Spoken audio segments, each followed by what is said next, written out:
Hello everyone and welcome back to my channel, Designs by Dana. Today I am working on just a single page layout, and these are just some of the papers that I'm going to be using. These papers here are from the Country Woods paper packet, and these are just a few of the papers that are in this beautiful paper packet. And I say just a few because I have been working in this paper packet quite a bit, and I obviously have used up many of those papers. So these are some that I have left over, and they are going to work quite well with what I have in mind for this layout today. And then over here, I have these pieces that are from the, I think it's the Copper Oxide paper packet. And there's only two in this paper packet, but gosh, guys, aren't these gorgeous? I'm going to kind of play around with the lighting here so you can see how pretty and textured these papers are. When I saw this one in particular, I knew that I specifically wanted to use this for the photo that I have. But before I show you my photo, I'm going to tuck this back under here. And I want to show you these paper packets in the catalog, especially since I don't have the full packet of this paper to show you here. So I've got my little tabs here. This is our current annual catalog. It just went live in May. This is the Country Woods paper packet. Let me hold this up a little bit closer for you to see. And it has got so much beautiful goodness here. And this has been one of the more popular packets and has already sold out and been restocked. So you can see it shows the front and back of each one of these papers. And so versatile. I've used this on a beach layout. You're going to see I'm going to use it on a layout here that may surprise you, it may not, I don't know, but it's just very, very versatile with all these wood grains and textures that I think you can use it on just about anything. And let's go back here, and I don't think the book does this quite justice, but this is the Oxidized Copper Specialty Designer Series paper. So it really shows you that copper one, but you just get a tiny peek of that really pretty copper and blue paper that I'm going to be focusing on today. So I really encourage you to look at the website and get better images. A lot of these products that aren't shown very well in the book because it just doesn't do it justice here. And that's how I found this paper, was browsing through the website, and it jumped out at me there. So let me go ahead and show you my photo. And I only have one, but then I have this nice little journaling piece. So I've already matted the photo and my journaling piece. So this is why I said it may surprise you, it may not. This is my second grandson here, my youngest. And Carson, he just got his braces on this past December. And I stole this picture off of Facebook because this was the day he got his braces. And this is my son's little note from Facebook. And it says, starting this fun process, brackets, spacers, expanders, braces, retainer. He needs it all. And you can probably tell by this picture here that yes, he does need that. So I thought this would be a fun little picture to scrapbook. And for some reason, when I saw this paper, I just really thought that that metallic look would be kind of fun to use for his braces. So we're going to get this out of the way and see what we can put together with this. So let me move all of this out of the way and we will get started. Okay, I have my Versamat here, and my base page is going to be this wood grain pattern. And like I said, I wanted to use this oxidized paper with this layout. So I'm thinking I have two choices here. I want to do kind of a maybe an 8x8 piece here, and I can cut the center out of my base page and gut that out, or I can strip down this oxidized paper to save on the oxidized paper. So I'm kind of debating on which one of those I want to do, and since I have just a limited amount of the oxidized paper, I'm deciding that I think it's best to preserve that and go ahead and cut that down instead of gutting out my wood grain base page. So what you're going to see me do here is I'm thinking I want kind of like an 8x8 piece there in the center. So I'm trimming that down into smaller strips that are about 8 inches by about 3.25 inches. And then I'll fill in that gap in the middle with one of the other pattern papers. So I'm kind of filling in kind of what I think that square is going to look like. And then I'm going to kind of audition those other two patterns to decide which one of those I think will look best. And ultimately I'm deciding on this pool party kind of textured wood pattern. So I'm going to cut that down just to fill in that gap space there.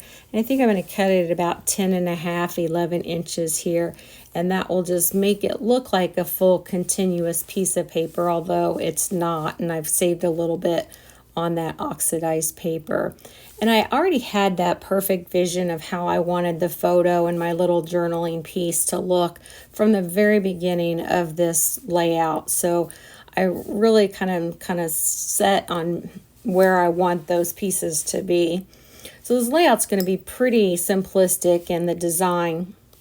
But I thought it might be fun to bring in some additional patterns of the paper and some little bit more color. So I'm going to bring in some of those other patterns and add some tags here on the right side of the photo. Since the photo is a little bit off-centered, I'm going to put some little tags over here on the right side above my journaling. So I'm bringing in some of those other patterns and colors and going to pop some extra color into that layout as well. So I'm cutting some pieces of paper here, and what I really want to express to you is that you don't have to have a lot of fancy dies and tools to get this tag effect. You can make your own tags. So here I'm auditioning. I have kind of that blue wood grain, but I'm deciding that maybe something a little more solid might look good here, so I don't have too much busy pattern going on all at in one spot. So I've got these pieces cut, and this is where I'm going to show you how to make your own tags. So you notice I just cut off one of those corners, and then I'm using that same piece and putting it on the other corner kind of in the opposite direction, and I'm using that to line it up and then cut that same piece off again as my guide. So that way my two corners of each little tag are perfectly matched up and in sync or in alignment. So perfect little way to make your own tags without needing a special die cut or anything like that. I have mini tag dies, but this just shows you a way to make your tags without pulling out those extra supplies if you're in a hurry or you don't want to pull those out. I will go back and put little hole punches in these later. But this kind of gives you some little extra texture and color in there. And then this little wood grain, I think this is pretty in pink or petal pink texture. I'm going to add some more pop of that around the outer border of my page. So I'm going to cut a few more little pieces here, and I don't recall, I think they're about maybe 1.5, 1.25 by 1.75. And I'm going to just put those on the outer edges. And you can see I'm kind of playing around with the sizing and then trimming it down more to my liking. Just kind of auditioning that and then trimming it down to where I think I want it to be. And I'm doing this in a visual triangle of 3 different spots because I know I want my title to go down there at the bottom of the photo, and it's going to take up a little bit of space, so I need to move that bottom one over to the right. So I'm pulling in an alphabet die from my stash, and from the beginning, again, I knew I wanted a title to tie in to the braces. So the title I landed on is going to be Embrace the Braces. So I'm going to cut this title that will say embrace and then braces, and I'm going to bring in a stamp for the word the. So I'm going to get that cut off camera, and then we'll come in and lay that back out. So here I've got my title laid out, and I want the word the in small so I can stamp that out.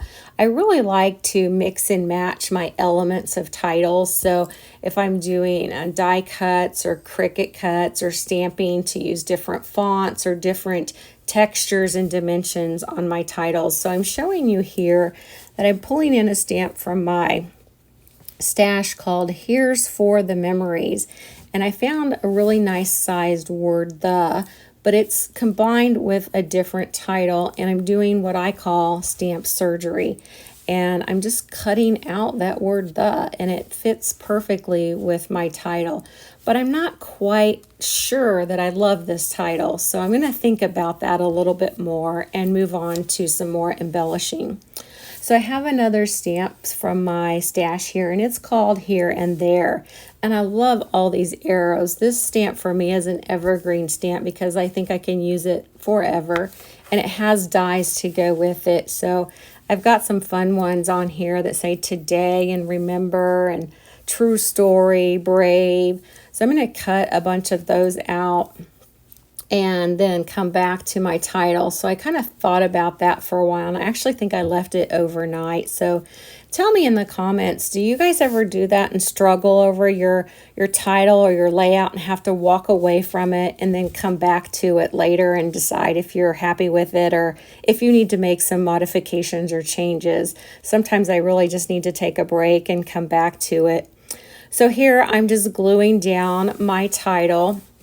I'm using obviously the liquid glue, so I have a little time to maneuver and move those letters around and get that down. And you'll notice as I do that, I'm using my T-square ruler to keep everything lined up. And as I'm doing my second row with the braces, I really wanted the letters because, you know, obviously the word brace is in both words, to line up because I thought that gave it kind of a neat look. So I'm lining all of those up. So while I finish gluing those down, I just wanted to take a minute and say, if you are liking this video and the process that I'm showing you here, please take a moment to hit that like button. And if you haven't already subscribed to my channel, please do that. I would appreciate the support for the channel. So let me get that glue put away, and I'm bringing in my Night of Navy ink pad, and I realized I should probably test this stamp since I did cut it out and make sure that it's going to stamp nice and clean for me. And I really like how that stamped. So here in my little trinket dish, I have all the arrows that I stamped and cut out, and so I'm going to go ahead and pop those up because if you do follow my channel, you know that I like to have lots of dimension on my layouts. So I'm going to pop all of those up. With this one on the right, I started to put it down and I thought, well, you know what, I better wait and get my fibers on here. So I'm bringing in the Baker's Twine. This is the Essential Pack, and I'm using the black because I think that'll be a nice color that will pop out a little bit more than some of the other neutrals. And you can see I don't measure that very well. I have a lot of excess that I have to cut off.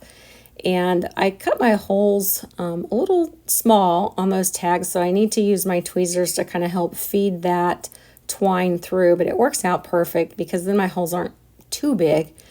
And I really like the way that looks. So then I'm bringing in some of my stash on the gold thread, and I'm going to tie that around the base of those little knots on each tag. And this is a little tip that I learned from a fellow YouTuber, Erin Jacobson. She is an amazing scrapbook artist and YouTuber, so you might want to also check out her channel if you get the opportunity.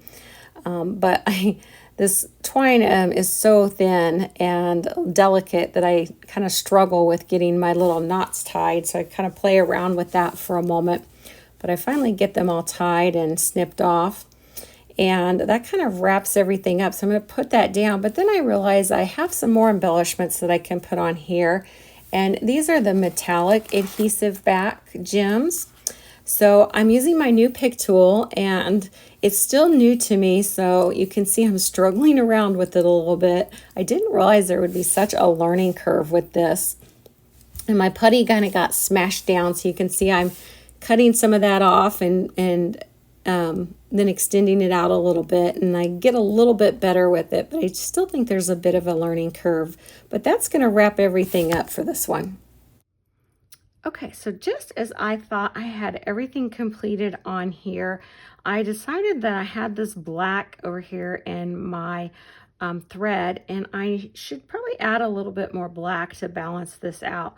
So I brought in some of my acrylic shapes and added some of the star shapes over here and a little bit here to kind of balance the strong black here. So I actually pulled up some of my metallic pieces to add some of the black. So I'm going to hold this up a little bit closer so you can see some of my little clusters. I did pop up my little arrows, and I thought they turned out quite well. You can see I alternated some of the coloring just to pull in the different colors from my papers here. And here's my little stamped word. So I'm really happy with that. And you'll have to let me know what you think about pulling in the black and the title, because of course I did debate a little bit on if I liked that title or not. But I hope you like my overall layout and pulling in my metallics and everything. So thank you so much for watching the video today. And as always, I appreciate your support of the channel, and hopefully we'll be back next week with another fun video. Have a great day, everyone. Bye-bye.